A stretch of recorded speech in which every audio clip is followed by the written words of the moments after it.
जय हिंद मित्रों, good morning. सभी को मेरी आवाज आ रही है? बताएं। जी sir, good morning sir. Good morning. Good morning sir. सभी को सुबह उठकर कैसा लग रहा है? बताएं। बहुत अच्छा लग रहा है। अच्छा लग रहा है ना? एकदम ताजा ताजा। हम तो एकदम नहा धोकर पूजा पाठ करके सब कुछ करके एकदम कंप्लीट रेडी। और आप लोग? सर जस्ट उठ रहे हैं। अच्छा। नहीं, उठ गए थे पहले से, हाँ बट हाँ। पूजा नहीं उठे हैं किए। बस अभी। तो योगा वोगा किसी ने किया कि नहीं किया? केवल सब लोग उठ गए? हाँ, वो हो गए, वो हो गए। पूजा अम, बस नहीं हुआ है। अच्छे, चलिए। पूजा सबसे बड़ी पूजा यही है जो इस समय हम लोग करने जा रहे हैं, जी सर। है ना? चलिए।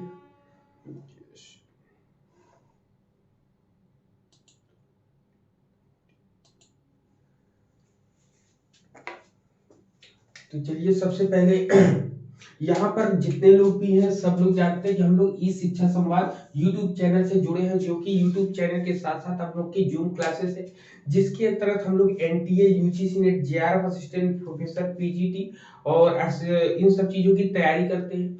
जिसके अंतर्गत हम लोग का जो सब्जेक्ट है, ठीक है, जो सब्जेक्ट है वो है एजुकेशन। ठीक, एजुकेशन से रिलेटेड जितने भी आपके टॉपिक्स है, जितने भी मटेरियल है, जो कुछ भी पढ़ना है, चाहे आप सी टेट में हो, चाहे यूपी टेट में हो, चाहे सुपर टेट में हो, उनके भी मटेरियल यहाँ पर अवेलेबल होंगे।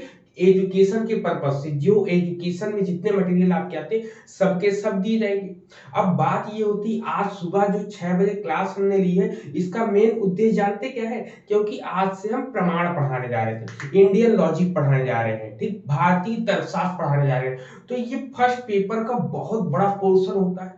वहीं असिस्टेंट प्रोफेसर में जाए तो इससे क्वेश्चन आते ही आते हैं। तो ये और नेट जेआरएफ में भी अगर हम लोग देखें सब्जेक्ट एजुकेशन में, कहीं ना कहीं घुमाकर वो पूछ ही लेता है कुछ ना कुछ। तो इसी से रिलेटेड आज हम लोग बातें करेंगे। और ये खास तौर से पेपर फर्स्ट के लिए है। ठीक, पेपर सर फर्स्ट के बट लिए। ये न्याय में ही आएगा ना? हाँ। ठीक, न्याय में ही आएगा जो हम लोग पढ़ रहे थे। जो हम लोग पढ़ेंगे, अगर इसकी कहानी अगर हमसे पूछेंगे कि न्याय में ही आएगा, तो हम कहेंगे न्याय में नहीं आएगा। ठीक, न्याय में पूरा नहीं आएगा, क्योंकि जब कभी हम फिलॉसफी की बात करते हैं, दर्शन की बात करते हैं और प्रमाणों की बात करते हैं, तो प्रमाण मुख्य रूप से जो लाने का श्रेय था वह न्याय फिलॉसफी का था, गौतम ऋषि जी का था। लेकिन गौतम ऋषि ने मात्र 4 प्रमाण माने हैं। ठीक है, 4 प्रमाण के बाद 2 प्रमाण जो आए थे, वह 2 प्रमाण जो है मीमांसा दर्शन में आए थे। मीमांसा में ही जो है और प्रमाणों की और 2 प्रमाण इसमें जोड़ दिए गए थे, अर्थापत्ति और अनुपलब्धि। तो उससे रिलेटेड भी हम लोग बातें 6 के 6 प्रमाण की बात तो यहीं पे करेंगे। लेकिन यहाँ पे हम लोग न्याय फिलोसफी के अकॉर्डिंग 4 पढ़ेंगे, फिर उसके बाद वो 2 भी पढ़ लेंगे। और जो आपको शाम की क्लास होगी आपकी, उसमें हम लोग अब आगे की ओर स्टेप करेंगे। उसमें मीमांसा दर्शन पढ़ के और वैशेषिक दर्शन पढ़ के वहां पर क्लोज करके हम सेक्शन बी वहां पर स्टार्ट कर देंगे। और याद रखिएगा, जो शाम की क्लासेस हैं वह भी फर्स्ट पेपर में बहुत महत्वपूर्ण है। क्यों? क्योंकि उसमें भी आइडिज्म आता है, रियलिज्म आता है, प्रैग्मेटिज्म आता है, नेचुरलिज्म आता है, मतलब 4 के 4। और आपका एक्सचेंजिज्म आता है, जिसको अस्तित्ववाद बोलते हैं, मार्क्सवाद है। तो ये फर्स्ट पेपर सब्जेक्ट दोनों में कॉमन है, इसलिए ये बहुत इंपॉर्टेंट हो जाता है आपका। क्लियर? ये पॉइंट सभी को पता है? यहां तक जी क्लियर है सर। ना, जो बताया मैंने अभी समझाने के प्रयास से, यस सर। कि ये क्यों इंपॉर्टेंट इतना हो रहा है? क्लियर? इतनी चीजें इंपॉर्टेंट है। लेकिन उससे पहले, इससे पिछली वाली क्लास में हमने कुछ टॉपिक्स डिस्कस किए थे। इसके 16 पदार्थों की बात करी थी। 16 पदार्थों में सबसे पहले हेत्वाभास के बारे में कौन बताएगा हमें? चलिए, तैयार रहिए, नाम लेते हैं हम, और जो बताएगा उसके बारे में देखते हैं वो कौन। और इस क्लास को स्टार्ट करने, और इस क्लास को पूरी चीजें स्टार्ट करने से पहले अगर कोई अपने श्लोक या कविता कुछ कहना चाहता है सुबह सुबह, तो बता सकता है, अपने विचार प्रकट कर सकता है हम लोगों के साथ। कोई भी, सभी को छूट है। कोई भी एक छोटी सी बात, छोटी सी कविता, कहानी, कुछ भी रखना चाहे तो रख दे, ताकि हम लोग ऐसी मोटिवेशन चीजें कुछ किसी के पास हो तो बताए। है किसी के पास? 2 लाइन की कविताएं हैं, बोलिए। नहीं। नहीं है किसी के पास? अरे वाह। हाँ सर, आप ही बोल दीजिए, आपसे ही मोटिवेट हो जाते नहीं बिल्कुल। हैं। ये हम आजकल लोग जिस काम के लिए लगे हैं, यहाँ पर खड़े हैं, ये काम बहुत इम्पोर्टेंट है। ये ना कि आज के लिए पहला हम। शब्द आया था सर, जी। जैसे आप समझा रहे थे तो पहला शब्द आया था कि अगर आपका साथ रहा तो पक्का हम लोग निकल जाएंगे। बिल्कुल। पहला शब्द यही आया था क्लास स्टार्ट हुआ तो। देखिए आज जो हम लोग पढ़ने वाले हैं न्याय, फिलॉसफी या प्रमाण शास्त्र या ज्ञान, तो ये नॉलेज जो है केवल हमारा सीमित ज्ञान नहीं है। हम एनटीए नेट के लिए नहीं पढ़ रहे हैं, हम जीआरएफ के लिए नहीं पढ़ रहे हैं, हम असिस्टेंट प्रोफेसर के लिए नहीं पढ़ रहे, बल्कि हम सभी चीजों को मिलाकर एक साथ पढ़ें ताकि असीमित चीजों को लेकर जाएं। और कहीं पर भी अगर हम खड़े हों, किसी भी बच्चे को पढ़ाएं, किसी भी टीचर के सामने खड़े हों, तो हाँ कह सकते हैं कि ये चीज मुझे प्रामाणिक रूप में पता है। अब उसके लॉजिक्स को देना, समझाना बहुत सी इंपॉर्टेंट है। कहते हैं कि आपकी ये रिजल्ट आने वाला ना, रिजल्ट आने से पहले हरिवंश राय बच्चन जी की कविता है नन्ही चीटी जब लेकर जाती है ना, उसमें एक अंतिम की जो कुछ लाइनें हैं वो बहुत इंपॉर्टेंट हो जाती हैं कि असफलता एक चुनौती है, इसे तुम स्वीकार करो, क्या कमी रह गई देखो और सुधार करो, जब तक न सफल हो नींद चैन को त्यागो तुम, संघर्ष का मैदान छोड़कर मत भागो तुम, क्योंकि कुछ किए बिना ही जय जयकार नहीं होती, कोशिश करने वालों की कभी हार नहीं होती। तो आप रिजल्ट के लिए बहुत जाओ, जो लोग परेशान हैं बिल्कुल परेशान मत होइए, जो आप करके आए हैं वही आपको मिलेगा। अगर आपने बीज लगाया है फल का, या आपने सेब का लगाया तो सेब ही मिलेगा। अगर आपने सेब या फल का उतना बीज नहीं लगाया है तो आपको रिजल्ट भी उस अनुसार नहीं मिलेगा। ठीक है, तो जो लोग इस आशा में बैठे कि रिजल्ट आएगा उसके बाद हम तैयारी करेंगे, तो ये एक मूर्खतापूर्ण उनका है। ठीक है, आप आगे की ओर बढ़ते रहो, आपका जो रिजल्ट आएगा वो आपके सामने आएगा, परेशान होने की बात नहीं है। पास हो गए तो सो गुड, नहीं पास हुए तो फिर से तैयारी हम कर ही रहे हैं। ठीक है, उसके लिए इतनी बड़ी टेंशन नहीं है, क्योंकि यही एक रिजल्ट आपका पैमाना नहीं तय करता कि आप कितने बड़े ज्ञानी हो या कितने कम ज्ञानी हो। ठीक, ये कोई पैमाना नहीं है, बस ये क्राइटेरिया है, ये एक एलिजिबिलिटी है कि मिल जाती है तो हम आगे बढ़ जाते हैं। ठीक है, चलिए क्लियर। अब यहाँ पर हेत्वाभास के बारे में बताना था ना, हेत्वाभास के बारे में सोनाली बताएंगे हम लोगों को हेत्वाभास क्या होता है। मैंने बताया था उस दिन। सर हम लोग जो भी कुछ अनुमान करते हैं और उसमें अगर कोई कमी रह जाता तो उसको हम लोग हेत्वाभास कहते हैं। हाँ, हेत्वाभास कहते हैं। मतलब कुल मिला के जी सर। अगर ये देखा जाए कि अनुमान के मतलब कोई भी हेत्वाभास उसे कहते हैं जो अनुमानों पर निर्भर हो, बिना अनुमान के हम किसी भी चीज को बता ना पाए। ठीक है, हेत्वाभास हो गया। फिर इसके बाद आता है कि प्रमाण। प्रमाण के बारे में कोई कौन बताएगा? शैली बताओ, प्रमाण क्या होता है?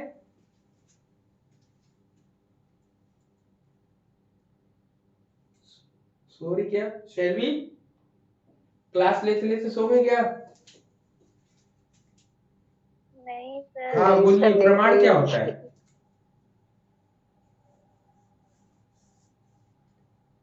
नेहा बताइए आप, सर प्रमाण अभी क्या आ होता है? नहीं रहा है। क्या हो गया?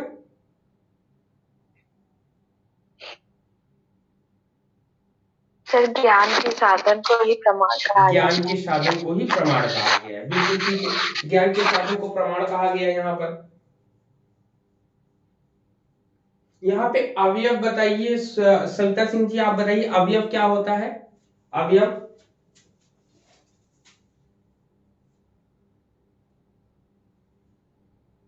हेलो।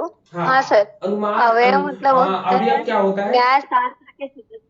न्याय शास्त्र के सदस्य को अवयव कहा जाता है, मेंबर ऑफ सेलुलिज्म। हाँ, मेंबर ऑफ सोलिज्म्स हैं। कितने इनके सदस्य हैं? ये अनुमान के आधार पर ही इसके 5 अध्याय पाए बिल्कुल जाते ठीक, हैं। क्वेश्चन यहीं से बनता है। क्वेश्चन ये नहीं पूछता कि अवयव क्या है, क्वेश्चन ये पूछेगा अवयव के अनुसार इसके कितने वो है, कितने अवयव माने गए हैं। ठीक है, अवयव पूछेगा। पाए हाँ, जाते प्रमाण मतलब न्याय शास्त्र के अनुसार इसमें कितने अवयव माने गए हैं, तो आप 5 बताओगे। क्लियर है? और कौन है? चलो चारों लोग हो गए ना। चलो अब हम लोग क्लास स्टार्ट करते हैं। बाकी और लोग जो नहीं आए हैं वो रिकॉर्डेड देखेंगे, ठीक है, लेकिन उनके माइंड में बहुत भी संशय रह जाएंगी। और आप लोग क्वेश्चन पेपर जब मैं कर रहा हूँ तो जरूर ज्वाइन करा करिए, क्योंकि वहां पर बहुत अच्छे अच्छे क्वेश्चन मिलते हैं। आज भी क्वेश्चन कराएंगे जो मैचिंग वाले रहेंगे, कुछ कम कराएंगे क्वेश्चन। चलिए सबसे पहले न्याय फिलॉसफी पढ़ते हैं। ठीक, न्याय फिलॉसफी की जब हम लोगों ने बात करी थी तो न्याय दर्शन मुख्य रूप से कहाँ किसने दिया था, क्यों आया था, किस लिया था, पूरी की पूरी बातें बताई थी। ठीक है, पूरी बातें क्या बताई थी कि वो बौद्ध मत का ज्यादा प्रचार प्रसार हो गया तो उसको असिद्ध करने के लिए, उसको खंडित करने के लिए न्याय प्रमाण शास्त्र की, न्याय की आवश्यकता पड़ी थी, जिसके गौतम ऋषि ने इसको दिया था योग। ठीक है, गौतम ऋषि ने इसमें दिया था। अब इसमें हमने आरंभ में ही पहले ही देख चुके हैं कि न्याय से संबंधित क्या होता है। अब न्याय के अनुसार ज्ञान के साधन कितने माने गए हैं, न्याय दर्शन के अनुसार ज्ञान के साधन कितने माने हैं, ज्ञान के साधन इन्होंने टोटल 4 माने हैं। कितने माने, 4 माने, जिनमें से प्रत्यक्ष भी एक है। अब प्रत्यक्ष पर अगर विचार करेंगे तो विचार करने में बहुत संक्षेप में भी करेंगे तो बहुत कम ही इसके बारे में बता पाएंगे, लेकिन इसको हम लोग ध्यान रखेंगे। ठीक है, कि इसमें मुख्य रूप से हम ये जो प्रमाण शास्त्र जो भी, अब हम लोग इससे पहले जितने 16 पदार्थ की बात करी थी वो मेटाफिजिक्स में आएगा। अब जो हम लोग बात करेंगे ये इपेस्टेमोलॉजी में जाएगा। किस में जाएगा,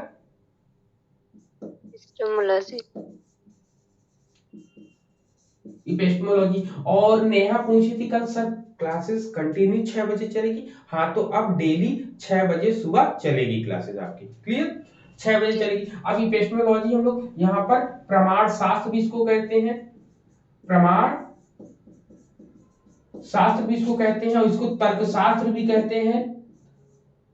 ठीक है, तर्क शास्त्र भी इसको कहते हैं, और इसको ज्ञान मीमांसा भी इसी को कहते हैं। क्या कहते हैं, ज्ञान मीमांसा भी इसी को कहते हैं। अब इसमें हम लोग जब कभी देखेंगे द नेचर ऑफ नॉलेज, मतलब ज्ञान का स्वरूप देखेंगे। क्या देखेंगे, द नेचर ऑफ नॉलेज।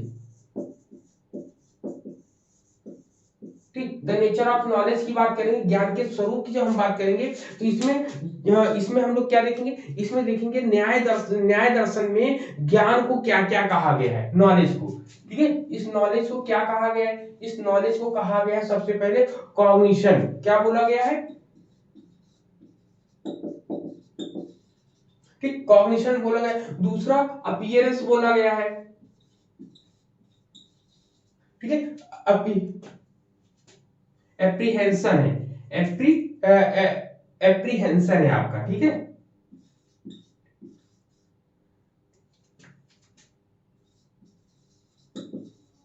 ठीक, एप्रीहेंशन है। तो सबसे पहले कॉग्निशन का मतलब होता है बुद्धि। ठीक है, बुद्धि होता है। फिर एप्रीहेंशन का मतलब क्या होता है, एप्रीहेंशन का मतलब होता है उपलब्धि। सर ये प्रमाण शास्त्र आप बता रहे हैं, प्रमाण शास्त्र में ही सबसे पहले हम ज्ञान के स्वरूप के बारे में बात कर रहे हैं। सबसे पहले ज्ञान के स्वरूप के बारे में सबसे पहले करें हम। यहाँ पर जो मेरा उद्देश्य है कि हम इस बार ऐसा पढ़ाएं, हाँ 1 हफ्ते जरूर लगेंगे प्रमाण शास्त्र को समझाने में मुझे, लेकिन ये 1 हफ्ते बहुत इंपॉर्टेंट होंगे जो कि आपको आगे भी काम देगा। ठीक है, और यहीं से आपका पेपर फर्स्ट आज की डेट से ही स्टार्ट होता है आपका। ठीक, आज मैंने बोला था ना कि फर्स्ट पेपर पढ़ाएंगे, मॉर्निंग टाइम पढ़ाएंगे, तो आज से ही आपका इंडियन लॉजिक स्टार्ट होता है। पेपर फर्स्ट आज से ही अब स्टार्ट हो गया आपका, क्लियर। तो सबसे पहले हम लोगों ने इपेस्टेमोलॉजी की बात करेंगे, जिसमें हम लोगों ने ज्ञान के स्वरूप के बारे में डिस्कस करना है। जब कभी ज्ञान के स्वरूप के बारे में डिस्कस करेंगे तो ज्ञान हमें 2 चीजों से, एक तो बुद्धि से होगी और दूसरी उपलब्धि से होगी। इन दोनों को ही माना गया है। ठीक है, अब इन दोनों के आधार पर ही हम आगे की कहानियों को बात करेंगे, आगे कहानियां क्या बनती है इससे रिलेटेड। ठीक है, सबसे पहले हाँ बोलिए सर एपिस्टेमोलॉजी को ही मतलब प्रमाण शास्त्र और ये सब कहते हैं। अच्छा, आपको नहीं पता है। अब आप बताओ कि सबसे नहीं, पहले ज्ञान मीमांसा होता है क्यों कहा जाता है ये भी जान लो। सबसे पहले कहते हैं ज्ञान मीमांसा।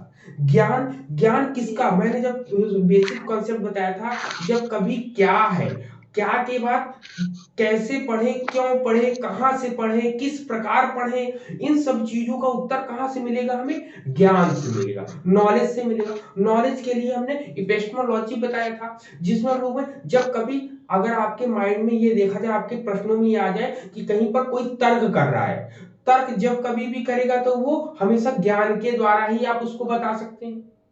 ठीक, तो इसलिए इपिस्टेमोलॉजी को ही ज्ञान मीमांसा कहते हैं, ज्ञान शास्त्र कहते हैं, प्रमाण शास्त्र कहते हैं, तर्क शास्त्र कहते हैं, बोध शास्त्र कहते हैं। हिंदी में ढेर सारे नाम होंगे आपके। ठीक, अगर आपसे पूछा जाए, अगर आपसे एक क्वेश्चन ये पूछा जाएगा कि आप कोई भी चीज आप पढ़ोगे और आपको उसके बारे में नॉलेज करनी है, तो अब उस नॉलेज के कई रूप होंगे।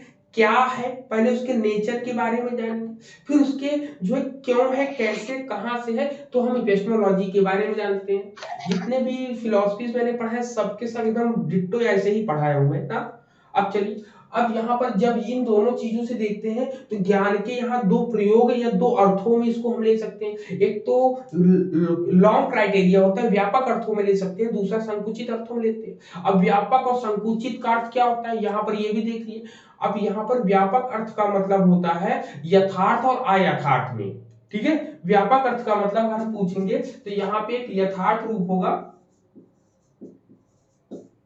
एक यथार्थ रूप होगा और एक अयथार्थ होगा।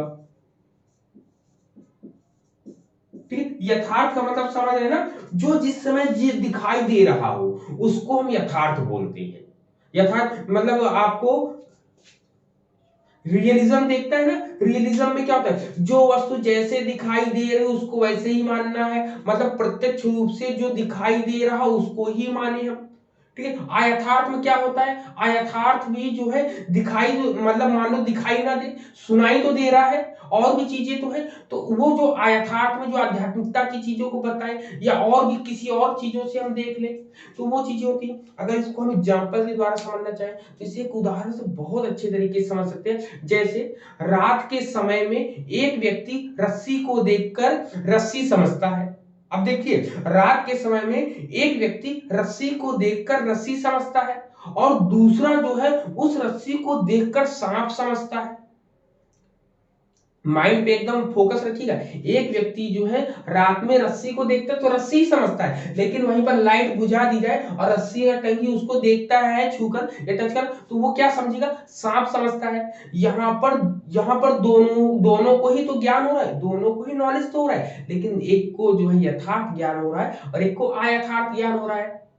क्लियर। अब दोनों में अंतर कैसे करेंगे, दोनों में अंतर इस प्रकार करेंगे कि सबसे पहले दोनों को तो ज्ञान हुआ, अब दोनों में अंतर क्या होगा ये जान लो। एक को यथार्थ ज्ञान हो रहा है, दूसरे को अयथार्थ ज्ञान हो रहा है। यथार्थ ज्ञान क्या हो रहा है बताओ। यथार्थ मतलब जो रियल में है, रस्सी है तो रस्सी दिख रहा है। हाँ, रस्सी देख रही है, रस्सी अयथार्थ है, और यानी दूसरा रस्सी जो को है उसमें साफ समझ सांप ले की रहे हैं। देख रहा है अवस्था, तो वो अयथार्थ ज्ञान हो गया। ठीक है, अयथार्थ ज्ञान। इस प्रकार हम इसको क्या कह सकते हैं कि व्यापक अर्थ में ज्ञान शब्द का प्रयोग हम यथार्थ में करते हैं। हम क्या कह सकते हैं, यह व्यापक अर्थ में हम क्या कह सकते हैं, यथार्थ और अयथार्थ के ज्ञान के रूप। मतलब आपसे कोई पूछे कि ज्ञान के कितने भेद होते हैं, ज्ञान के कितने प्रकार होते हैं, तो आप ज्ञान के दो प्रकार बताओगे। एक कौन से, एक यथार्थ बताओगे और एक अयथार्थ बताओगे। एक रियलिज्म बताओगे, एक नॉन रियलिज्म बताओगे। नॉन रियल, एक रियल एक नॉन रियल बताओगे। तो इन दोनों तरीकों से आप किसी को भी समझा सकते हो कि भाई देखो समझना है तो दो तरीकों से आपको समझेंगे।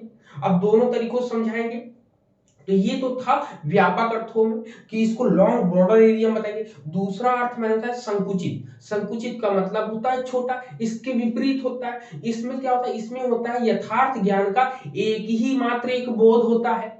जैसे कोई भी चीज है, मात्र केवल एक ही चीज, छोटी सी चीज आपको मालूम पड़े, वो संकुचित होता है। संकुचित का अर्थ भी जैसे मान लो, अब इसमें नॉलेज के बारे में कैसे हम कह तो दिया हमने कि भाई छोटी सी चीज के बारे में जो हो वही होता है, लेकिन इसको नॉलेज में कैसे समझाएंगे किसी को, तो आप समझाओगे कि न्याय दर्शन में ज्ञान जो है शब्द का प्रयोग किया गया है। ठीक है, शब्द के प्रयोग को ही इन्होंने व्यापक अर्थों में लिया, बाकी सबको छोटे अर्थों में लिया है। अब यहाँ शब्द के प्रयोग को जो हम लेते हैं तो यहाँ पर अनेक प्रकार के शब्दों का हम प्रयोग करते हैं। यथार्थ, यथार्थ की बातें करेंगे। क्लियर है? यहाँ पर दोनों पॉइंट क्लियर है, व्यापक अर्थ और संकुचित अर्थ दोनों क्लियर हो गए आप सभी को? बताइए। जी सर। क्लियर ना यहाँ पर? चलिए अब और आगे हम देखते हैं। अब आगे इसमें क्या आता है आपका, अब इसमें जब हम देखेंगे इतनी चीजें हम लोग को क्लियर होगी तो ज्ञान और भी इसके नॉलेज के बारे में और भी जानेंगे कि ज्ञान के और क्या क्या स्वरूप होते हैं, आपके एग्जाम में कैसे क्वेश्चन आएंगे। तो न्याय दर्शन में कहा गया है कि ज्ञान का जो स्वरूप होता है वह प्रकाशमय माना गया है। कैसा माना गया? लाइटमेंट। जैसे हमने बोध पढ़ा है बोध दर्शन में, तो लाइटनमेंट पढ़ते ना, बोध का मतलब क्या होता है? जो प्रकाश फैलाए। ठीक है, वो कल हमने बोधिसत्व के बारे में भी बताया था ना क्वेश्चन पेपर में। क्वेश्चन पेपर को किसी प्रकार का किसी को कोई डाउट है बताएं, कल के क्वेश्चन पेपर जो सॉल्व करे हैं? No sir. नहीं है ना, तो ठीक है। तो इसमें ज्ञान का जो स्वरूप, ज्ञान के जो स्वरूप के बारे में कर रहे हैं, नेचर के बारे में बात कर रहे हैं, इसका नेचर कैसा होता है? तो यह किसी भी वस्तु को प्रकाशित करता है, उसमें उजाला भरता है। जिस प्रकार दीपक जो है कैसा रहता है, दीपक जो बुझा रहता है, जब उसमें लाइट जलाते हैं तो वो प्रकाशित हो जाता है। उसी प्रकार ज्ञान भी जो है, वस्तु तो रखी है, जब वस्तु के अंदर ज्ञान आ जाता है तो वो अपने अंदर प्रकाश फैलाने लगता है। अब इसका एग्जांपल, जैसे कोई व्यक्ति है वह जन्म लेता है, जन्म के पश्चात धीरे धीरे बड़ा तो उसको नॉलेज बढ़ता है, अगर वो अच्छा ज्ञान जाता है तो उसका प्रकाश फैलता है, अगर वो बुरा करता है तो उसका वो अंधकार में जाता है। अब यहाँ पर ये पूछा जाएगा कि आपको उसमें पूछा गया कि न्याय दर्शन में इसको कैसे समझाया गया है। न्याय दर्शन में इसको कहा गया तर्क कौमुदी कहा गया है। न्याय दर्शन में इसको क्या कहा गया है? तर्क कौमुदी।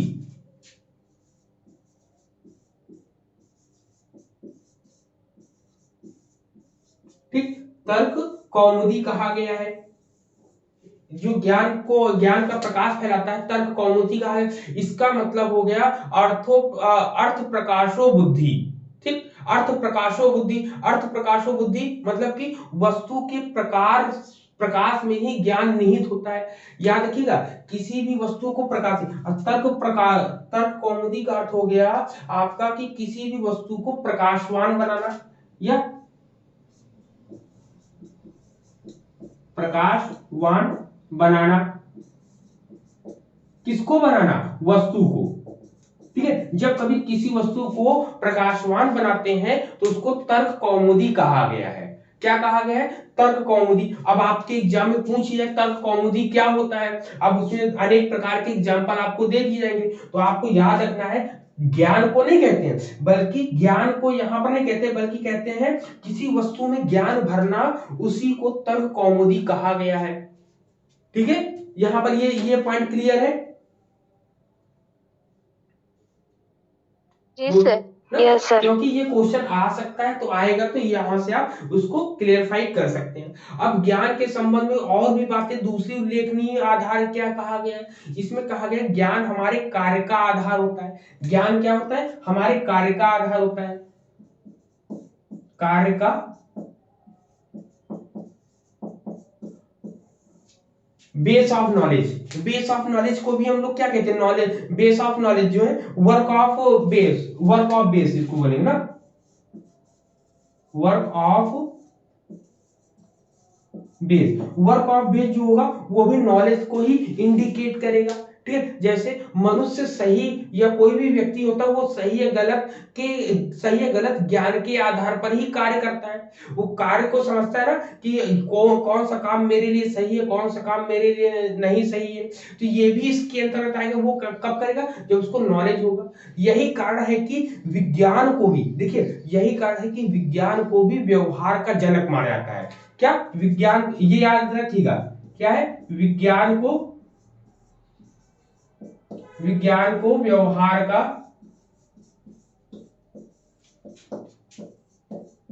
जनक कहा जाता है। कहा जाता है, ये लाइन नोट करिएगा और लिखिएगा इसको ना, विज्ञान को व्यवहार का जनक कहा जाता है। ठीक है, ये लाइन याद रखना है कि किसको व्यवहार का जनक किसको जहां कहा जाता है, तो बहुत से लोग कहेंगे मनोविज्ञान को कहा जाता है। मनोविज्ञान केवल एक पक्ष को नहीं देखता, मनोविज्ञान कई पक्षों को देखता है। वहां पर अगर विज्ञान आ गया, साइकोलॉजी मतलब को साइंस आ गई, साइकोलॉजी आ गया, अनेक प्रकार की चीजें आएंगी, तो आप कह सकते हो कि यहाँ पर ये प्रमाणों, जब कभी आप इस क्वेश्चन को करिएगा और आपका आंसर नहीं मानेगा तो प्रमाण मुझसे मांगिएगा, मैं आपको प्रमाण दूंगा, बुक का रेफरेंस भी देंगे और ऐसी बुक का रेफरेंस देंगे जिसमें उनको मानना पड़ेगा, ठीक है, क्योंकि वो उनके द्वारा ही बताई हुई किताबें हैं, ठीक है। तो यहाँ पर ये हुआ, ये पॉइंट क्लियर हुआ कि व्यवहार का जनक किसे कहा जाता है, तो व्यवहार का जनक विज्ञान को कहा जाता है। क्लियर है ये बात, बताएं? जी सर। ठीक, अब तीसरा, अब देखिए कितने, एक पॉइंट बताया, ये दोनों 2 पॉइंट हो गया। अब तीसरे पॉइंट पर आते हैं। तीसरे पॉइंट में कहा गया है कि ज्ञान संबंधी जितनी भी बातें हम लोग जानते हैं, तीसरी इसकी बात यह है कि यह आत्मा का गुण है। ज्ञान क्या है? ज्ञान आत्मा का गुण है। अब तो आप कह सकते हैं knowledge is attribute of soul. क्या कहेंगे? नॉलेज इज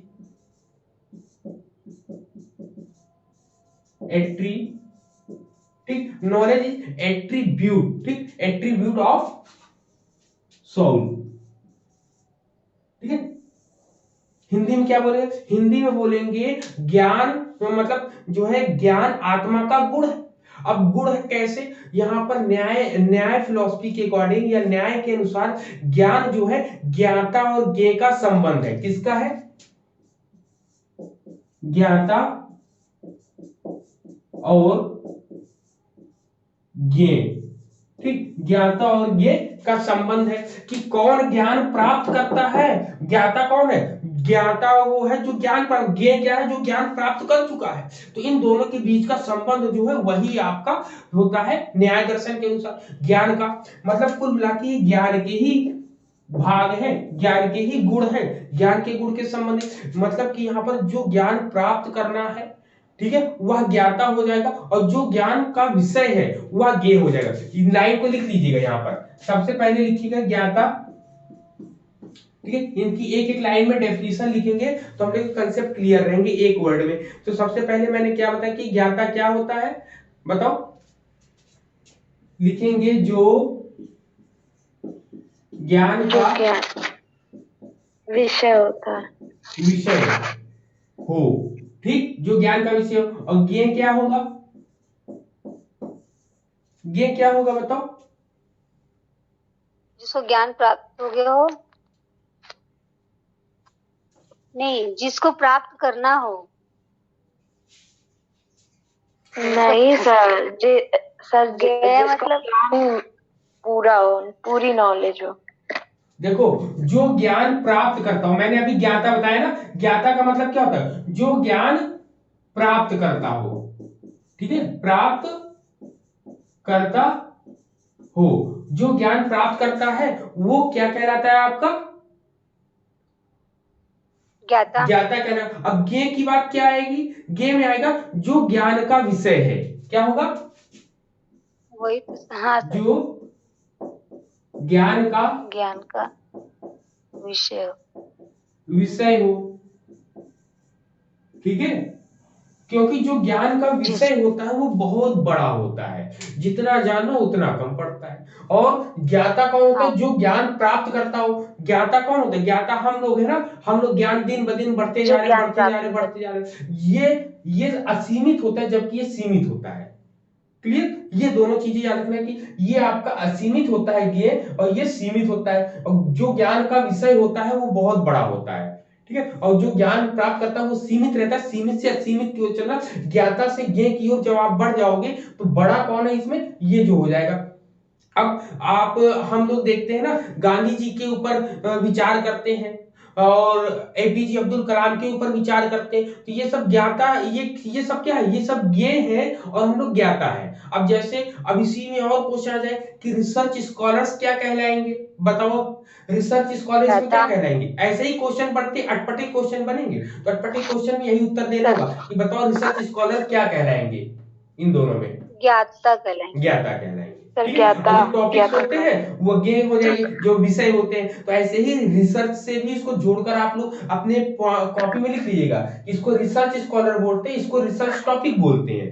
क्लियर हो जाएगा वहां पे। क्यों टॉपिक बोलते हैं, टॉपिक तो और लिखते ना सबसे लास्ट में, इसके इसके बारे कुछ में क्षेत्र जानना है। छूट जाते हैं तो और लोग भी इस पर रिसर्च कर सके ना, तो ये चीजें हो जाए, तो जी ये सर। सब चीजें क्लियर हुई एकदम ना। जी सर। हाँ, अब यहाँ पर इसको तो जोड़ा, अब इसको आत्मा से कैसे जोड़ना ये जान लो। अब कह रहे हैं कि बिना आत्मा या ज्ञाता के ज्ञान संभव नहीं है, मतलब बिना ज्ञाता के ज्ञान संभव ही नहीं है। जब आत्मा ज्ञेय से संपर्क में आता है तब ज्ञान संभव होता है, मतलब कि ज्ञाता ये अकेले बैठा, ज्ञेय ये अकेले, दोनों बैठ, मतलब ये विषय वस्तु अलग बैठी है और जिसको ज्ञान प्राप्त करना अलग बैठा। जब ये दोनों अलग अलग होंगे तो नॉलेज होगा नहीं, जब तक इसके पास नॉलेज नहीं आएगा तब तक इसके पास ये नहीं आएगा, जब इसके पास आ जाएगा तब वो, तो कुल मिला के दोनों का संबंध एक ही है, मतलब आत्मा ही ज्ञान का आधार है। क्या है? आत्मा ही ज्ञान का आधार है, ऐसा इन्होंने बोला है। लिख लीजिए ये पॉइंट भी, आत्मा ही ज्ञान का आधार है, ये न्याय वालों ने बोला है। क्या बोला है न्याय वालों ने? आत्मा ही ज्ञान का आधार है। ठीक है, याद रखिएगा, ये जितनी भी लाइनें कह रहे हैं ये सब न्याय फिलॉसफी से रिलेटेड ही है, न्याय फिलॉसफी में ही कहा गया है इतनी चीजें। ठीक है, ये पॉइंट क्लियर हुए? बताइए। नहीं सर, इसके पहले आप बोले थे ना कि आत्मा गए के पास जाएगा, वो वाला एक लाइन बोल दीजिए ना फिर से। अब देखिए, सबसे पहले हमने जब बेसिक कॉन्सेप्ट पढ़ाया था तो बेसिक कॉन्सेप्ट में बताया था ना कि अरे भाई जानना है, किसको जानना है? कोई वस्तु तो लाओ, तो वो वस्तु लाएंगे तो आत्मा, ये वस्तु क्या है? आत्मा है। ये वस्तु क्या है? आत्मा है। अब आत्मा को जानने के लिए क्या चाहिए? ज्ञान, मतलब, और ये विषय, ये जो है जो ज्ञान, जैसे मान लो हम है, हमको ज्ञान, हमको किसी भी चीज के बारे में पता करना है तो हमको कोई वस्तु तो लाओ, हमारे पास लाए क्या? आत्मा लेकर आए कि सर आत्मा का ज्ञान आप करिए। अब आत्मा के बारे में, मतलब इन दोनों को जो जोड़ता है वो है नॉलेज। ठीक है, अब ये व्यक्ति जो है किसके बारे में, विषय वस्तु आत्मा तो मिल गई, तो विषय वस्तु आत्मा मिल गई, उसके बारे में जो नॉलेज प्राप्त करेंगे वही आपका गेम हो जाएगा। तो यहां पर ये कहते हैं, तो इसीलिए बोला गया आत्मा ही ज्ञान का आधार है, मतलब कुल मिला के ये आधार है। वस्तु क्या है? विषय वस्तु आपका आधार है किसी भी चीज को प्राप्त करने का। क्लियर? अगर पूछा जाए, इतनी चीजें क्लियर है? सर स्टार्टिंग में आपने जो मतलब ज्ञान का स्वरूप बोला था 4, मेन वही है ना? हाँ, बुद्धि, उपलब्धि, यथार्थ, अयथार्थ और संकुचित। वो एक अलग चीज है, यहां पर के समझाने का प्रयास कर रहे हैं कि ज्ञान के स्वरूप के बारे में बताए, दो स्वरूप बता दिए, तीसरे स्वरूप में हम लोग चल रहे हैं, ज्ञाता और ज्ञेय के बारे में हम लोग समझ रहे हैं, जिसमें ज्ञाता और ज्ञेय बताया मैंने, और बताया कि आत्मा ही ज्ञान का आधार होता है। अब किसी भी चीज को, मतलब आत्मा क्या है? एक विषय वस्तु है और उसको जानने का आधार यही है, मतलब इसको जानना ही यही आधार है, सब कुछ यही है। कुल मिला के इसको हम छोटे से अगर कहें तो सबसे पहला पॉइंट नंबर 1 बनता है, ज्ञान जो है वस्तु प्रकाश है। ज्ञान क्या है? वस्तु प्रकाश है। क्या है?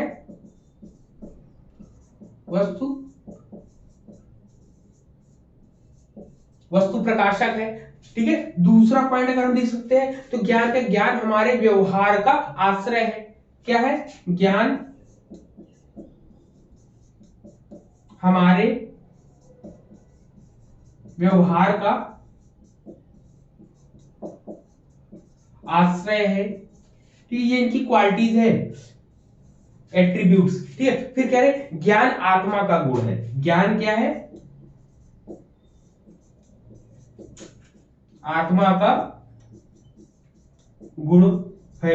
ये 3 इंपॉर्टेंट पॉइंट्स है आपके सामने, और भी चीजें मैंने समझाई वो भी है और साथ में ये भी, तो उसको एक छोटे रूप में अगर 3 पॉइंट ये लेकर चले तो यहां पर यही 3 पॉइंट को ही अभी तक हम क्लियर कर रहे थे। क्लियर यहां पर? जी। अब पॉइंट एक एक नोट करिएगा। ज्ञाता की अभी अलग बताया, अब प्रमा और अप्रमा की कहानी सुनाएंगे। ठीक है, जो कि एग्जाम के पॉइंट ऑफ व्यू से बहुत इंपॉर्टेंट है। क्लियर है? इतने बताइए, इतने पॉइंट क्लियर है सभी को? जी सर। Yes sir. ठीक, क्योंकि कोई भी कंफ्यूजन रखिएगा नहीं, जब तक लिखेंगे लिख के रखिएगा अलग अलग अलग, फिर उसके बाद जब कभी करिएगा तो कॉम्परेटिव में पढ़ेंगे चीजों को तो समझ में आएगा आपको ना। कंपेयर करके हम भी पढ़ाएंगे, लेकिन आप भी उसको लिखेंगे और कंपेयर करके ही देखेंगे, तब मजा आएगा आपको देखने में। जी सर। ठीक है, इसको साफ करते हैं, फिर इसके बाद आप चलते हैं आगे।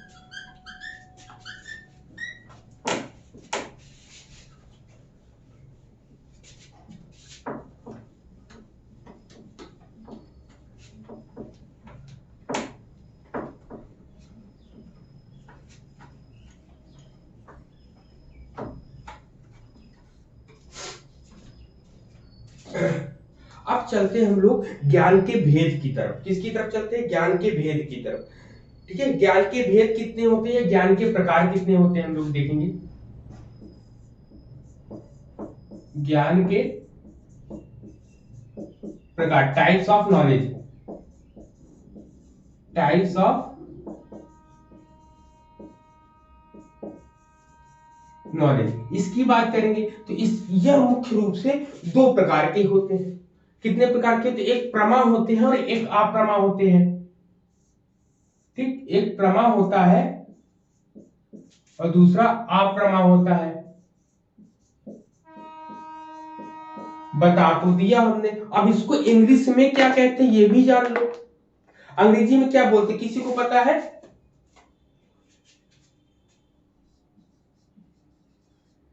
बताओ। हेलो, मेरी आवाज आ रही है? जी सर, आ रही है। इसको बोलते हैं रियल नॉलेज, बोलते हैं प्रमा को। ठीक है, और अप्रमा को हम लोग क्या बोलते हैं? Unreal knowledge.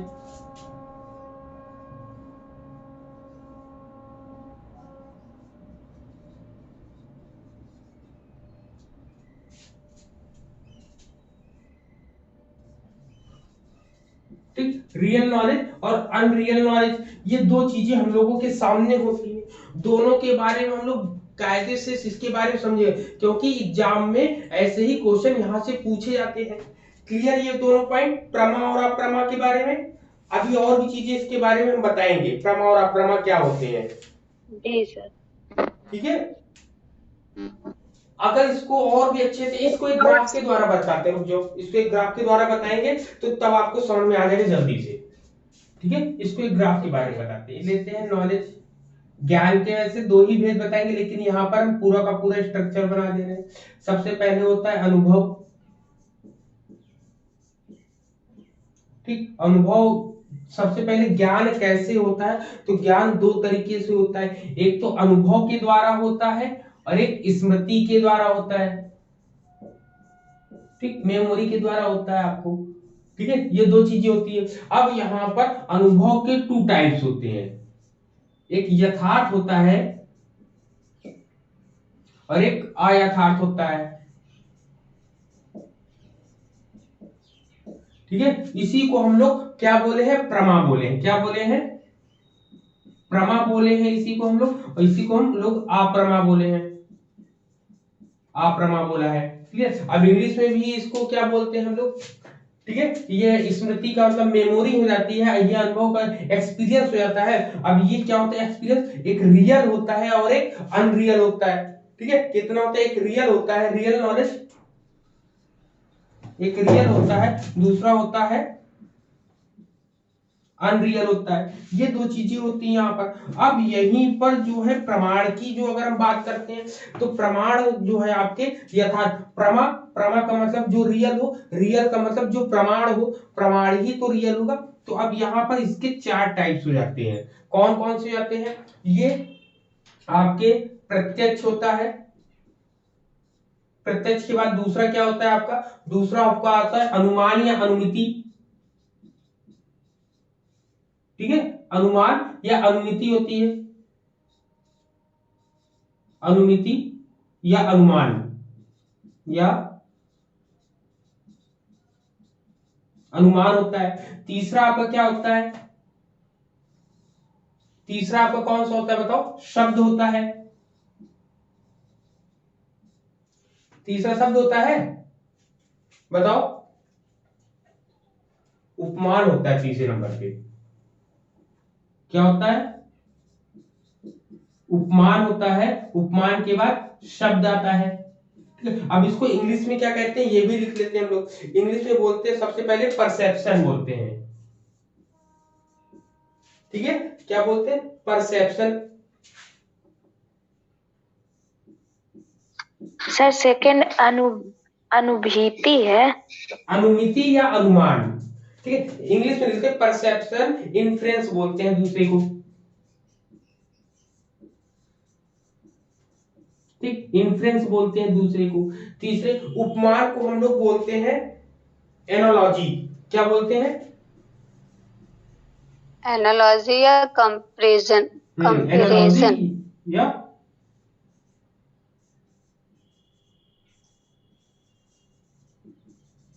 कंपैरिजन। ठीक है, एनालॉजी या कंपैरिजन बोलते हैं। शब्द को क्या बोलते हैं? टेस्टिमनी। हाँ, शब्द को वर्बल टेस्टिमनी। ठीक है, टेस्टोमनी बोलते हैं। टेस्टीमोनी है, टेस्टी। टेस्टिमनी। हाँ, टेस्टीमोनी होता है। ठीक है, इसी को एक और नाम बोलते हैं। एक और नाम बोलते हैं अथॉरिटी। क्या बोलते हैं? अथॉरिटी। ठीक, अथॉरिटी बोलते हैं यहां पर। ठीक है, यहां पर अथॉरिटी बोलते हैं। क्लियर है यहां पर? इतने पॉइंट बताओ सब लोग। जी सर। ठीक, अब इसी के साथ फिर क्या आता है? अब जब इतनी चीजें हम लोगों ने प्रमा या रियल में पढ़ ली, तो अनरियल में क्या आएगा? अनरियल में भी जानो आप लोग। अनरियल में भी आपकी तीन चीजें आएंगी। सबसे पहले डाउट्स आएंगे। ठीक है, फिर भ्रम। इसको तीन नाम दिए गए। सबसे पहले संशय बोला गया है। संशय को डाउट्स बोलते हैं। भ्रम, भ्रम को भी कहीं कहीं भ्रम को भी डाउट होता है। ठीक है, भ्रम के बाद आता है तर्क। ये तीन इसमें आते हैं। ठीक है, अगर आपसे पूछे जाए तर्क, भ्रम और संशय, तो ये तीन जो है अयथार्थ में आते हैं आपके, जिसको अनरियल बोलते हैं। कि तर्क भी रियल होगा कि अनरियल होगा कोई पता नहीं, इसलिए इसको अनरियल के अंतर्गत ही रखा है। भ्रम भी अनरियल के अंतर्गत रखा है, संशय को भी अनरियल के अंतर्गत रखा गया है। क्लियर है? सर इसके क्रम नहीं होते? नहीं, क्रम नहीं है। क्रम की बात नहीं, क्रम इसमें नहीं पूछे जाते कभी भी, क्योंकि क्रम नहीं होता है।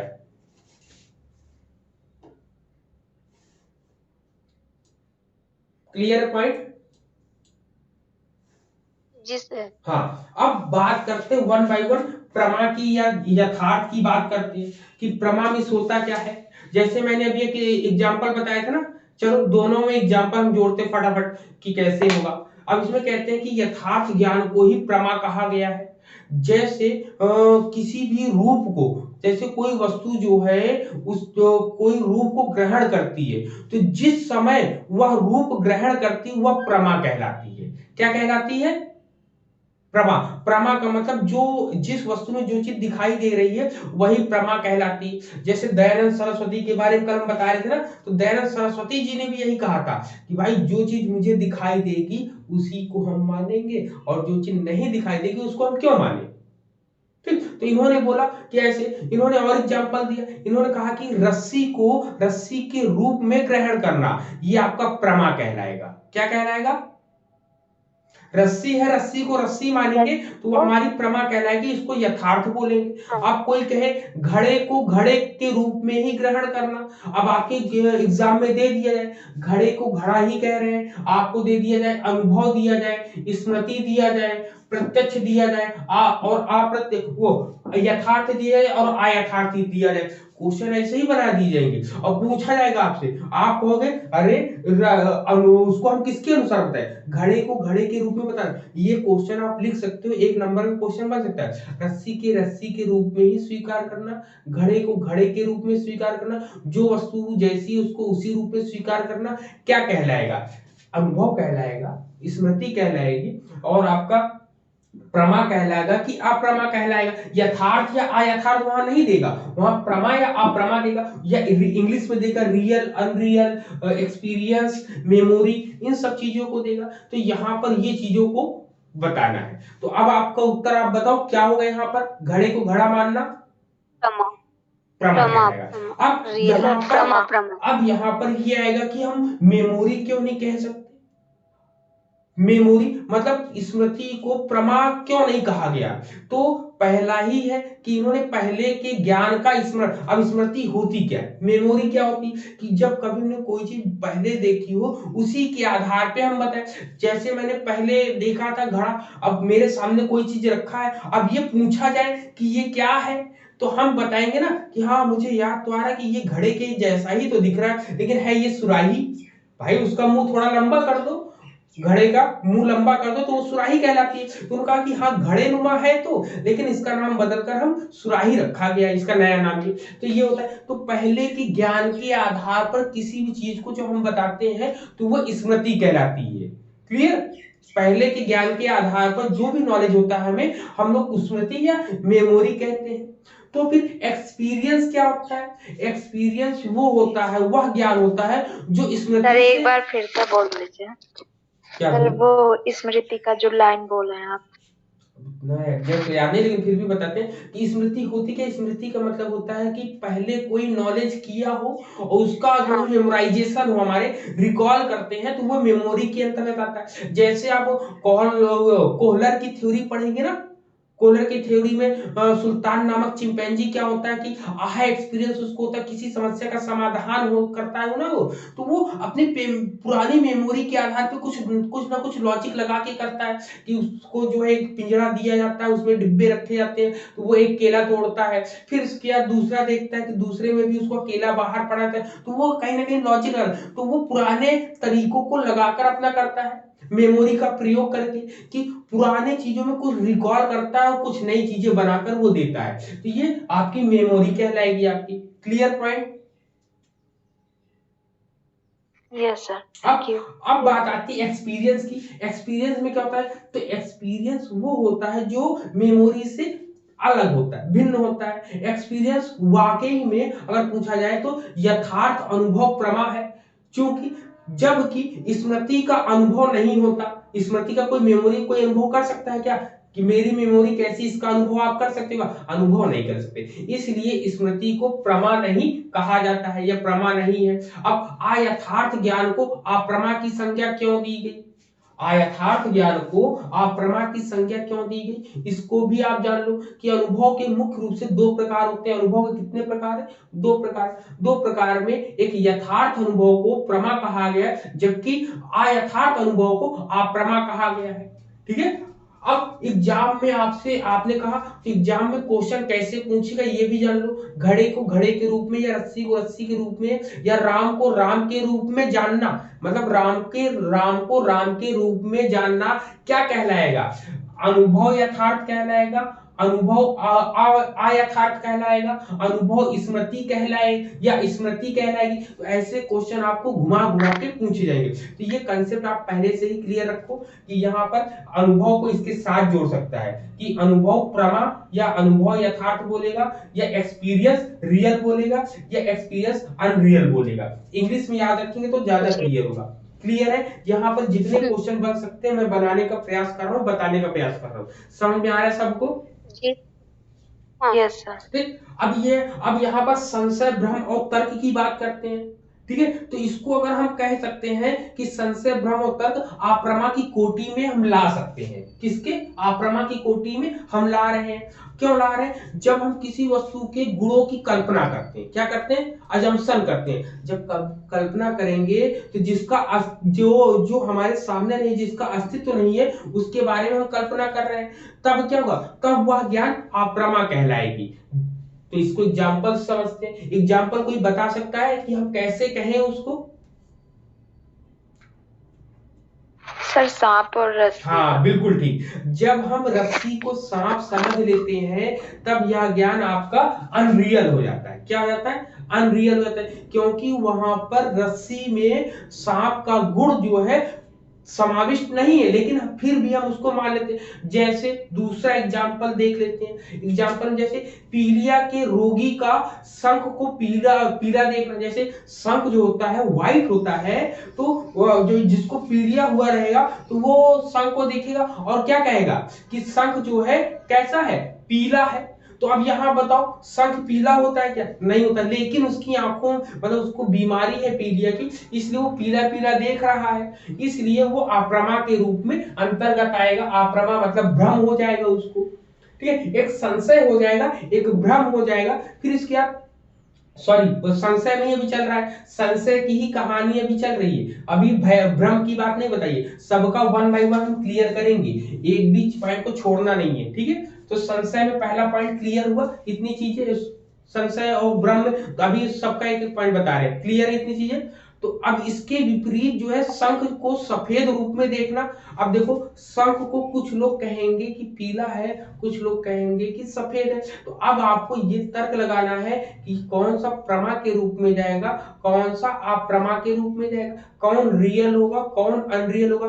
तो रियल वास्तविकता शंख की क्या है, व्हाइट होना।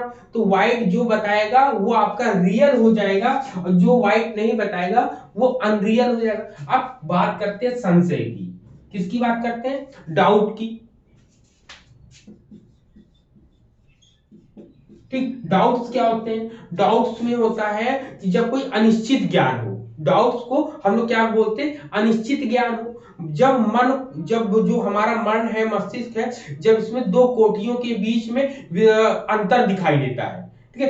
कोई काम करें कि ना करें, ये सही हो सकता है कि ये सही हो सकता है, चार क्वेश्चन दिए उसमें डाउटफुल हो जाता है, मतलब उसमें पता नहीं चलता कि कौन सा उत्तर होगा, तो उसी को हम संशय बोलते हैं, ठीक है। उसी को हम लोग क्या बोलते हैं, संशय बोलते हैं। जैसे यह आदमी है या खंभा है, कोई आदमी खड़ा है सीधा सीधा या खंभा है, तो इसको संशय बोलते हैं। या हम जैन दर्शन के अनुसार ले जाएं, संशय को ही हम लोग क्या बोल सकते हैं, बताओ।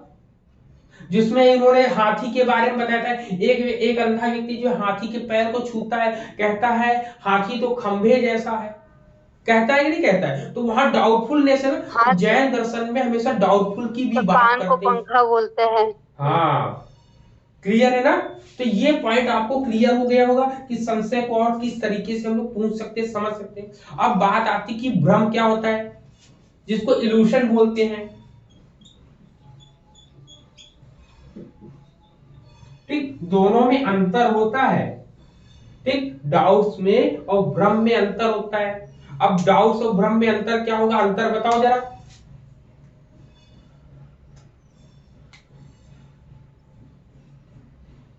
बताओ सर समय हम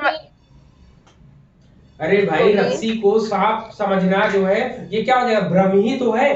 कोई चीज हो रहा है लेकिन उसका आभास उसमें हम कर लेते हैं, जबकि सर संशय में डाउट रहता है किसी चीज का, और भ्रम को हम मान लेते हैं हाँ कुछ मान देर लेते के लिए। हैं, उसमें डाउटफुल हमेशा बना रहे, जबकि इसमें हम मान लेते हैं, ठीक है। अब क्वेश्चन आपसे पूछ लेगा भ्रम में है, भ्रम जो है वेदांत दर्शन जब पढ़े तो वेदांत दर्शन में भ्रम को ही माया को ही तो भ्रम बोला गया है, ठीक है। तो ये हो गया। अब बात आती है तर्क की, किसकी बात आती है, तर्क की बात करेंगे हम लोग कि तर्क क्या होता है। तर्क में क्या कहा है, इसमें कहा है कि तर्क के द्वारा हम किसी भी विवाद को परोक्ष ढंग से सिद्ध करने का प्रयास करते हैं। परोक्ष क्या होता है आपको बताओ, परोक्ष शब्द का सर वो कल मन बताया था, और परोक्ष और अपरोक्ष की कहानी। यस सर मन और इंद्रिय सर ज्ञान मत मन स्मृति और ना, इंद्रिय ज्ञान हाँ मत इंद्रिय स्मृति। मान इंद्रिय लीजिए, ज्ञान जैसे मति मान श्रुति। लीजिए कोई व्यक्ति दूर से धुएं को देखकर कहता है कि वहां आग लगी हुई है। कोई व्यक्ति कहता है कि दूर से देखता है छत पर खड़े होकर कि वहां आग धुआं निकल रहा है, तो इसका मतलब कि वहां आग लगी है। उसका प्रतिपक्षी का विरोध करता है, मतलब दूसरे का विरोध करता है, तब वह कहता है कि यदि आग नहीं रहती तब वह धुआं भी नहीं होता। तो इससे क्या कहा गया, तर्क, मतलब ये तर्क कहा गया है। तर्क का मतलब समझे कि वो तर्क लगा रहा है कि जहां जहां धुआं उठेगा वहां वहां आग लगी, इसका मतलब कि आग के बिना धुआं तो उठेगा नहीं। तो ये तर्क के द्वारा वस्तु का अनुभव नहीं होता है, चूंकि तर्क से निश्चित ज्ञान नहीं होता है। हो सकता है कि आग ना लगी हो, कोई और चीज उससे काम हो, धूल धक्कड़ हो, उससे भी धुआं तो उठता है। धुएं का मतलब कि थोड़ी सी ऐसी उठना जो धुंधलापन दिखाई दे वहां पर, ठीक है, धुएं का उठना, ठीक है। तो यहां पर ये कहा गया कि तर्क से निश्चित ज्ञान नहीं होता है। क्या होता है, इन्होंने बोला कि तर्क से निश्चित ज्ञान नहीं होता है, इसलिए इसको अप्रमा की कोटि में रखा गया है। क्लियर है? जी सर। जी सर। बारिश का भी मान लो बादल छाया हुआ है तो बारिश हाँ। होगा, लेकिन कंफर्म तो नहीं है कि बारिश होगा। वो हमने लॉजिक लगा लिया कि अगर बादल छाया है तो बारिश होगी, बट कंफर्म नहीं है, इसलिए अप्रमा की कोटि में रखा गया।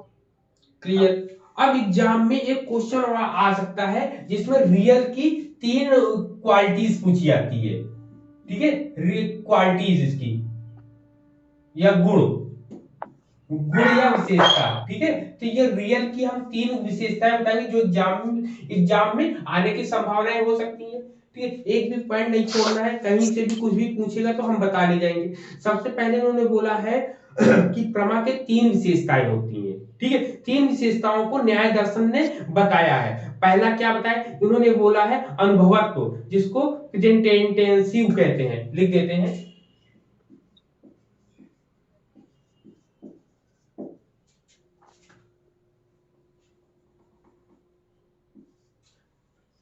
ठीक है, लिख लीजिएगा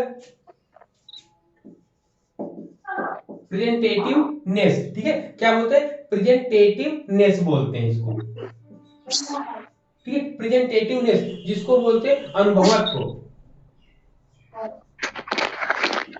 सर वो बोल, अंजुलता जी को म्यूट कर दीजिए, स्क्रीन मेरी चली जा रही है बार बार। क्या कर दूं मैं? म्यूट कर दीजिए अंजुलता जी को, वो कुछ भी आवाज आ रही है तो मेरी स्क्रीन चली जा रही है। अच्छा,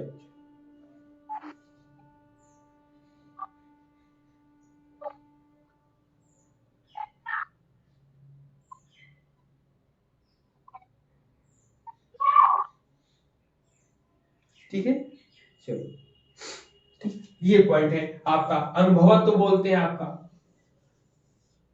प्रेजेंटेटिव, प्रेजेंटेटिवनेस होता है पहला। दूसरा क्या होता है, दूसरे को इन्होंने बोला है असंदिग्धत्व, ठीक है, जिसको बोलते हैं डेफिनेटिवनेस, डेफिनेटनेस,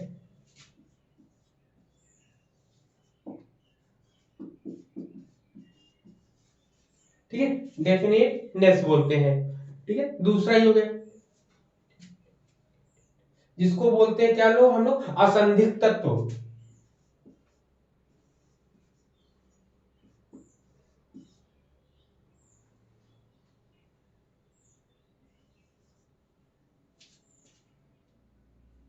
लिख लिया।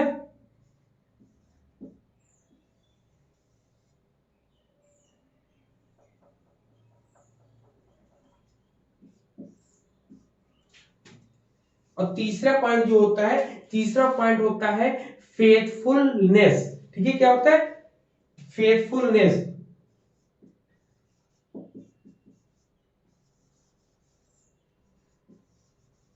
फेथफुलनेस, जिसको बोलते हैं यथार्थत्व,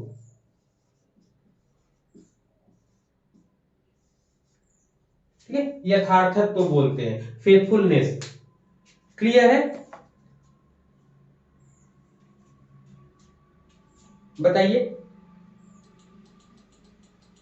यस सर। जी सर।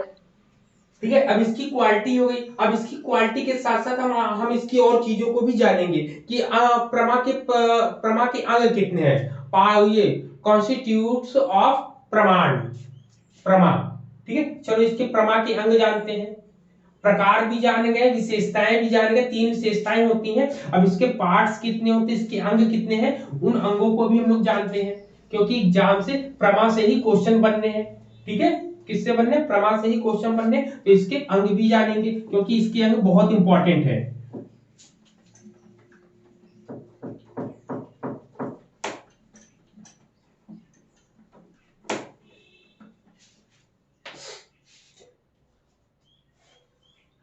अब इसके अंग की जब बात करेंगे तो इसके अंग कितने हैं, सबसे पहले ये देखते हैं। इसके क्या बोलेंगे हम लोग, कॉन्स्टिट्यूशंस ना,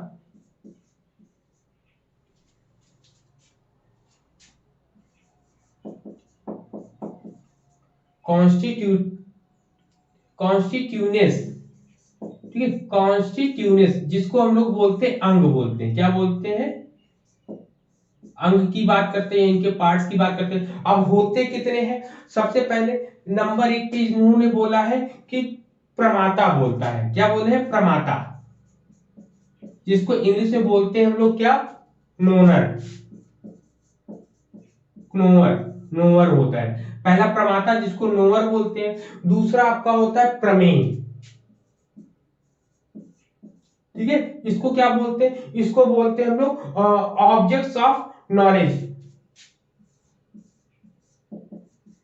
ऑब्जेक्ट्स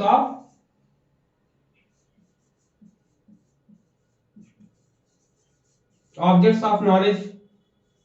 नंबर 3 पे हम लोग क्या देखेंगे, नंबर 3 पे हम लोग देखेंगे प्रमाण, इन्होंने बोला है, क्या बोला है, प्रमाण, प्रमाण को इन्होंने क्या बोला है, source of knowledge, source of,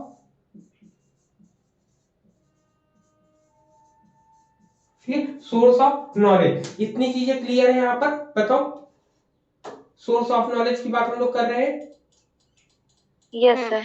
ठीक, तो कुल मिला के इतनी चीजें इन्होंने यहां पर बताई है इन तीनों के बारे में, ठीक। इनके अंगों की बात अगर हम करते हैं तो अंग इन्होंने कितने माने, 3 माने इन्होंने अंग, ठीक है, हाँ, जी सर। 3 अंग माने इन्होंने। अब 3 अंग होते क्या है, तीनों के बारे में सब लोग जानते हैं, नोअर क्या होता है, ऑब्जेक्ट ऑफ नॉलेज क्या होता है, और सोर्स ऑफ नॉलेज क्या होता है। चलो नोनर बताओ क्या होता है, प्रमाता किसे कहते हैं, जो जो जो जानने वाला है वो प्रमाता के लिस्ट में आएगा, मतलब नोअर जो जानने की इच्छा रख रहा है, जो व्यक्ति। हाँ, और लोग बताओ, कुल मिला के कह सकते हैं ज्ञान प्राप्त करने वाले को, क्या, हाँ, ज्ञान ज्ञान प्राप्त करने वाला। प्राप्त करने वाले को, जैसे आप लोग हो, हम लोग हैं, तो ज्ञान प्राप्त करने वाले हैं ना, तो वो क्या हो जाएगा आपका, नोअर हो जाएगा आपका। ऑब्जेक्ट ऑफ नॉलेज क्या हो जाएगा, जब ज्ञान जो है किसी न किसी विषय का हम करते हैं तो वो प्रमाता को शून्य ज्ञान नहीं हो सकता है। तो प्रमाता को ज्ञान की अनुभूति तभी होती है जब कोई ना कोई विषय हो, मतलब ज्ञान प्राप्त करने वाले को जब कोई ना कोई उसके सामने टॉपिक हो, कोई ना कोई सब्जेक्ट हो, जैसे हम लोग के सामने जो है एनटीए टॉपिक है, उससे रिलेटेड हम बात करें तो दूसरे शब्दों में कह सकते हैं ज्ञान की सार्थकता के लिए विषय का रहना अनिवार्य है। मतलब कि विषय, ज्ञान के विषय को प्रमेय कहा गया है। क्या कहा गया है, ज्ञान के विषय को, ठीक है, किसको, ज्ञान के विषय को क्या कहा गया है, ज्ञान के विषय को हम लोग प्रमेय कहते हैं। मतलब कि ज्ञान की सार्थकता के लिए जब कभी कोई विषय की अनिवार्यता हो जाए उसी को हम लोग क्या कहते हैं, प्रमेय कहते हैं, ठीक है। प्रमेय का मतलब क्या हुआ, जब कभी किसी भी विषय वस्तु को ज्ञान समझना हो तो विषय को ही हम क्या कहेंगे, प्रमेय कहेंगे। क्लियर है, प्रमेय कहेंगे। क्लियर है, पॉइंट बताओ सभी लोग। जी सर, क्लियर है। तीसरा पॉइंट बताओ, तीसरे पॉइंट में प्रमाण में क्या आएगा, तीसरे में वो एविडेंस, हाँ, ज्ञान के साधन, वो एविडेंस जिसके थ्रू हमको ज्ञान प्राप्त होगा। फॉर इसको एग्जाम्पल ज्ञान बुक प्राप्त या करना है, आप, इसने जो है टॉपिक दे दिया, विषय वस्तु दे दिया, लेकिन जब तक उसको रियल में उसको लॉजिक नहीं, मतलब साधन नहीं देंगे समझने के, किताब नहीं देंगे, कॉपी नहीं देंगे, पेन नहीं देंगे, कोई टीचर उसको नहीं पढ़ाएगा, तो ज्ञान के साधन कहाँ मिलेंगे। तो कुल मिला के ज्ञान के साधन को, ज्ञान के साधन को कहते हैं, ठीक है। ज्ञान के साधन को ही हम लोग क्या कहते हैं, प्रमाण कहते हैं। क्लियर, इतने पॉइंट सभी को बताओ। जी सर, यस सर। ठीक है, इतनी चीज पॉइंट आज मैंने क्लियर करी आपको, इतनी चीजें, ठीक है। अब हम लोग मिलते हैं शाम को देखते हैं हम लोग। आप लोग क्या पढ़ना चाहोगे कि सुबह सुबह के ये इंडियन लॉजिक सुबह पढ़ना चाहोगे, शाम को भी पढ़ना चाहोगे, शाम को हम नया टॉपिक शुरू कर देंगे?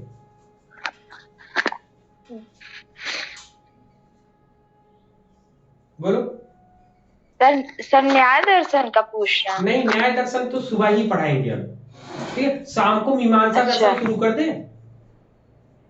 हाँ सर। जी सर। मीमांसा और जी सर, वैशेषिक। शाम को शुरू कर दीजिए। हाँ, मीमांसा शुरू कर देते हैं। आज मीमांसा पढ़ा देंगे, कल वैशेषिक पढ़ा देंगे, तो वहां खत्म हो जाएगा। वहां हम फिर सेकंड पार्ट स्टार्ट कर देंगे ना।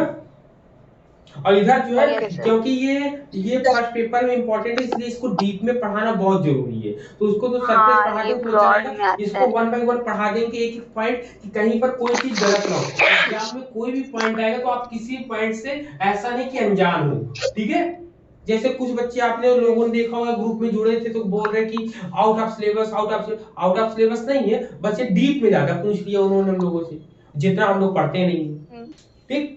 ये डीएलएड की बुक में अच्छा दिया है सर, प्रमेय प्रमाण वाला ना, डीएलएड की जो फर्स्ट ईयर की बुक है उसमें ज्ञान और पाठ्यक्रम करके एक सब्जेक्ट है, उसमें बहुत अच्छा दिया है।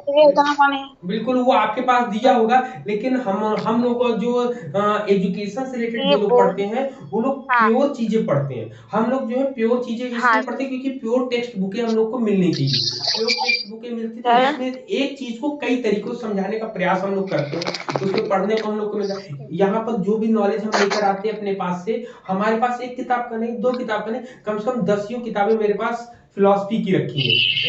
इंग्लिश की 3 किताबें हैं, बाकी सब हिंदी माध्यम से ही है, तो इंग्लिश हिंदी दोनों मिलाकर हम प्रयोग करते हैं उसमें। क्लियर? सर यहाँ मेरा एक कंफ्यूजन है। बोले। जो स्टार्टिंग में आपने 4 पॉइंट बोला था, वो सिर्फ पॉइंट हैं या फिर की प्रकार हैं उनके? बताएं हमको, क्या पॉइंट बोला था सर? बुद्धि, उपलब्धि, यथार्थ और उपलब्धि। यहाँ पर ये बताया कि ज्ञान को अगर हम समझ सकते हैं तो बुद्धि और उपलब्धि के माध्यम से ही ज्ञान के प्रकार को हम समझ सकते हैं कि ज्ञान होता क्या है। कि ज्ञान को समझना बुद्धि का ही तो प्रयोग करेंगे हम, बिना बुद्धि के हम कोई काम ही नहीं कर सकते। लेकिन उसके और भी रूप आपके सामने खुलते हुए चले, जैसे एक फूल होता है, फूल को खोलो तो एक एक पंखुड़ी खोलो तो उसका ज्ञान मिलता जाता है ना। वैसे ही ये भी है, आपको जितनी पंखुड़ी आप खोलेंगे उतना ज्ञान आपको मिलता जाएगा आपको। क्लियर? और जब अंतिम में जब पहुंच जाएंगे, अरे सब कुछ तो गैस, सभी पंखुड़ियां हट गई, मतलब कि आपको प्रकाश में आप फैल गए हो। क्लियर? तो सर ये सिर्फ पॉइंट है ना? पॉइंट है केवल। ओके सर, चलो ठीक है, तो चलिए हम लोग मिलते हैं शाम को फिर ना। Okay, good. ठीक है सर, सभी को गुड डे। Thank you. जय हिंद। Good day sir, have a good day sir.